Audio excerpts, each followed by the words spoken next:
Good morning everyone. Today we will do some numericals of the chapter motion in a straight line as we have completed the chapter.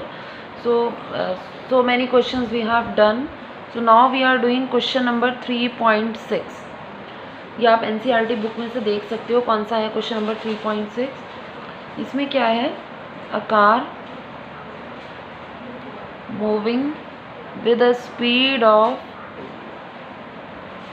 126 km per hour is brought to a stop within a distance of 200 meter. What is the retardation of car? What is the retardation of car and how long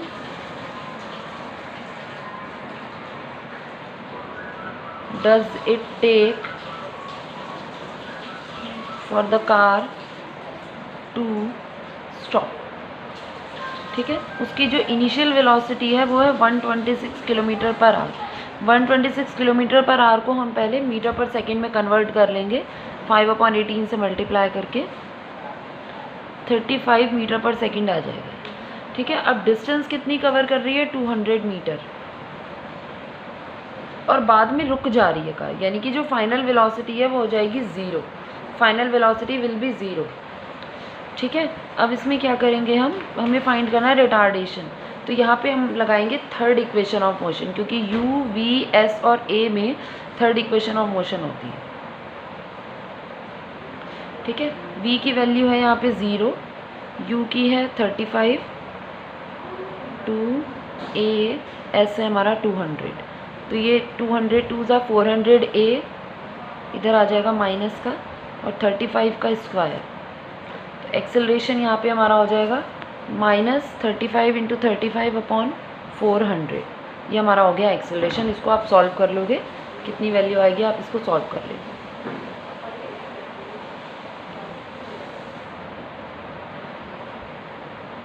तो 35 को 35 से multiply कर लेंगे हम लोग.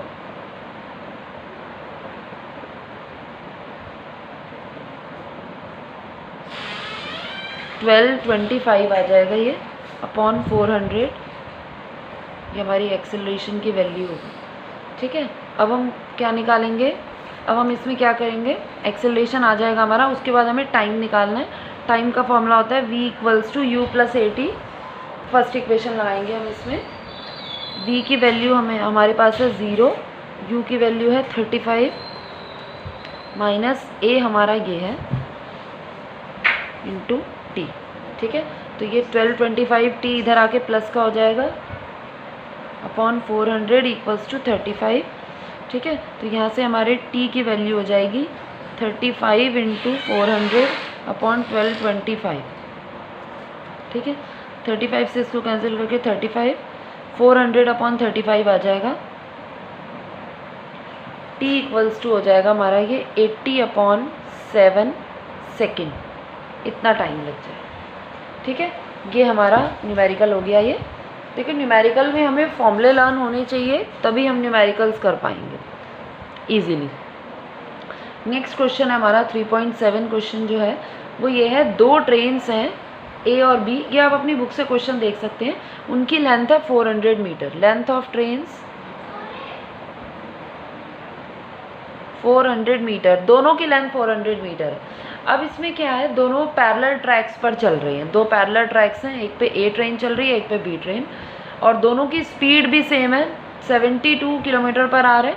इसको भी हम कन्वर्ट कर लेंगे मीटर पर सेकंड में 5/18 से 20 मीटर पर सेकंड हो जाएगी स्पीड दोनों की.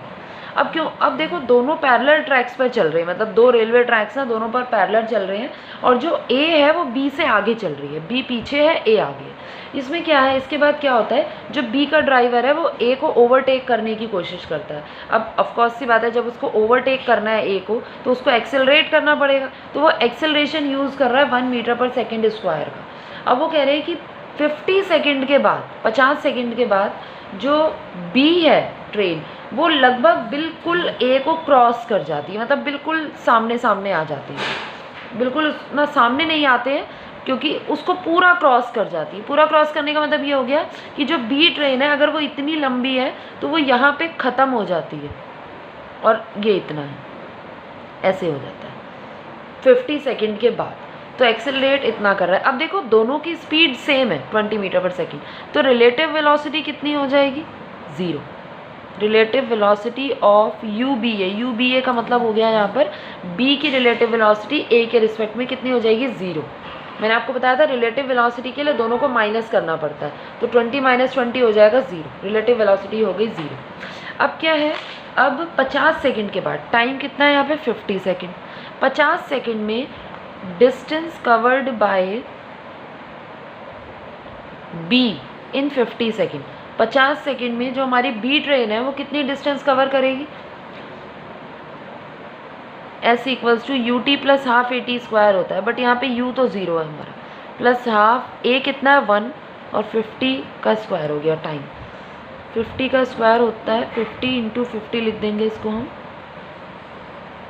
1250 मीटर की डिस्टेंस हो गई है। ठीक है, अब देखो अगर आप ध्यान से देखोगे तो A और B की जो ओवरटेक करने के बाद डिस्टेंस है दोनों के बीच की वो कितनी होगी? देखो 400 मीटर इसकी लेंथ है, 400 मीटर इसकी लेंथ है, तो दोनों ट्रेन के बीच की डिस्टेंस कितनी हो गई? 800।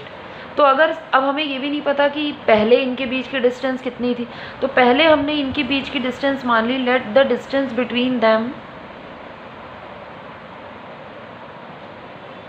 बी डी मान ली। ठीक है, तो D + 800, D डिस्टेंस पहले ही थी, 800 और इनके बीच का गैप बढ़ गया 1250। इतनी तो B ने डिस्टेंस कवर की है। अब ये इसको इधर 800 इधर जाके माइनस हो जाएगा, तो आ जाएगा हमारा 450 मीटर इन दोनों के बीच की डिस्टेंस है। ठीक है, सबसे पहले हम इसमें कुछ नहीं है, डिस्टेंस कवर्ड बाय बी इन, अगर आपको रिलेटिव वेलोसिटी का कॉन्सेप्ट पता है तब ये क्वेश्चन सिंपल हो जाएगा। ठीक है, distance covered by B in 50 second हमने निकाल लिया और उसको इसके इक्वल रख दिया 800। 800 इसलिए आया क्योंकि दोनों की लेंथ मैटर कर रही है, दोनों की लेंथ 400 मीटर। ओके।